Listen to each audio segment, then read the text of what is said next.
వర్ణాలే ఉన్నాయని బ్రాహ్మలు అంటే చదువు వచ్చిన వాళ్ళంతా బ్రాహ్మలట. అంటే మీరంతా బ్రాహ్మలే ఇప్పుడు. అయితే మీరు ఒక్క పని అడగండి, మేమంతా బ్రాహ్మణం అయినాం భయ్, జర్ల తిరుపతి వెంకన్న గుడిలో ఒక పూజారి పదవి మాకు కావాలి, గంతే. గంతే, ఇక ఏమొద్దు. అక్కడ ఏ కల్తీ రాకుండా చూస్తాం, ఏ లడ్డు కల్తీ కాకుండా చూస్తాం మేము.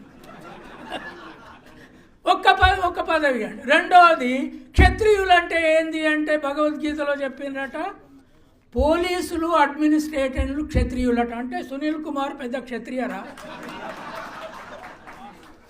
ఇది కొత్త డిఫినేషన్, జ్యుడిషియల్ డిఫినేషన్. మరి వైశ్యులు అంటే ఎవరట? వ్యవసాయం చేసేటోళ్ళు, వ్యాపారం చేసేటోళ్ళు, లేదా పశువుల కాసేటోళ్ళు అంత వైశ్యులట. అంటే నేను చంద్రబాబు నాయుడు వైశ్యులం అయిపోయాను. నా పుస్తకాలన్నీ దండుగా.